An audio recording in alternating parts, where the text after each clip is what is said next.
Okay, welcome back. So our last video for Chapter 6 in Industrial Organization is on monopolistic competition.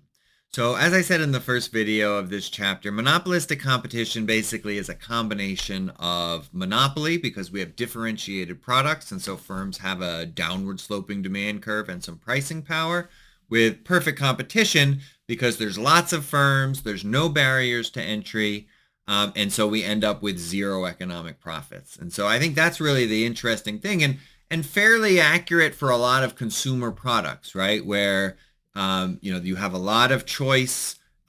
Products are differentiated but pretty much substitutable.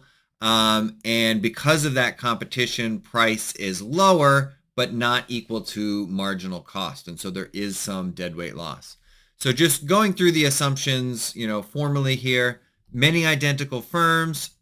So each firm's decision doesn't have any effect on any of the other firms, right? That's going to be the big difference when we move to our sort of more traditional IO models where there is strategic interaction.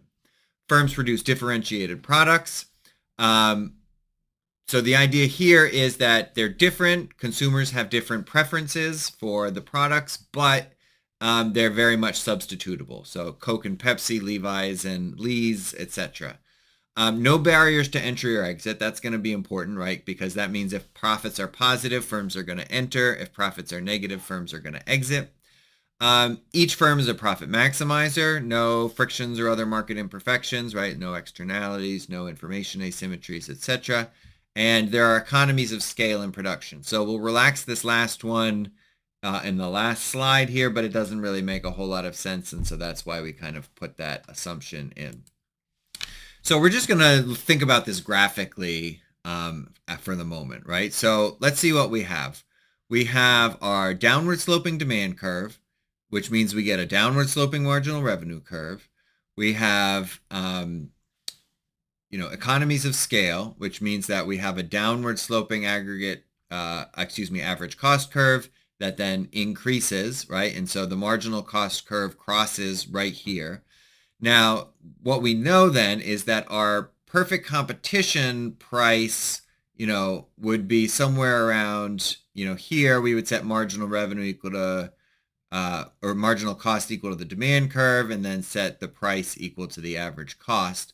But what each firm does, right, is set marginal revenue equal to marginal cost. So that gives us Q star, our profit maximizing quantity. And then we go up to the demand curve to get our profit maximizing price, P star. Okay, so now let's think about this. Because we have no barriers to entry, that means that we must enter until price is equal to average cost. And that means that we must be at this point where the average cost curve is just tangent to the demand curve. And so price is equal to average cost, which means that profits are zero, right? So if your price is $25 and your average cost is $25, then economic profits are zero. And so we can think of a lot of sort of consumer products where there is a lot of competition. Some have a lot of entries. I mean, there's probably a lot more entries in blue jeans than, Lee and Levi's. Smartphones with like Apple and Samsung, there's more entries, right? Apple definitely has some market power. We'll talk about that more later in the semester. But like cars, I think, are a good example here, right? We have a fair number of car brands. We have a lot of competition. We have a lot of product differentiation. They're all pretty substitutable, and profits are fairly low, right? They're not zero, right? We still have some economic profits. And of course, there are barriers to entry, as a lot of new car brands find out. But profits are not too high. So just sort of summarizing this, right? Firms do have that downward sloping demand curve, which means that they have some market power. So price is larger than marginal cost. But there are no barriers to entry and exit so that economic profits are zero, which means that price is equal to average cost. And that's why we needed that economies of scale assumption, that last assumption we had, as we'll see in a minute. Now, that means that production is not at our efficient level, right? We have some deadweight loss in the model. But what we gain in the model is product variety. And so whether or not we like monopolistic competition really comes down to how we value how much product variety there is versus the dead weight loss, right? The price being larger than marginal cost. So if you think about, buying breakfast cereal, right? You have 20, 30, 40 choices when you go to the supermarket. They're all a little bit different, but price is definitely higher than marginal cost.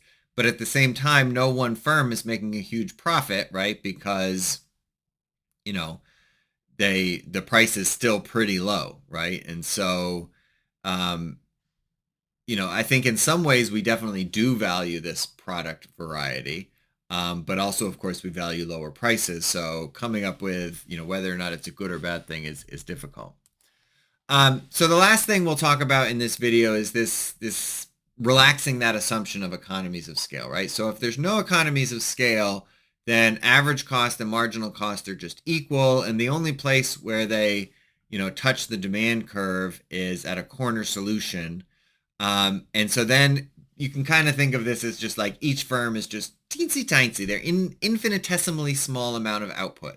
Um, I don't think this is necessarily a useful version of the model, but it shows sort of why we had that last assumption. And I think monopolistic competition is, a decent model of consumer products, especially where there are a lot of firms, right? And, we'll talk about sort of whether or not we think, an oligopoly model, which we'll talk about later, versus, all the different kinds of models are more or less realistic than, perfect competition on one side, monopoly on the other, monopolistic competition somewhere in the middle, going forward.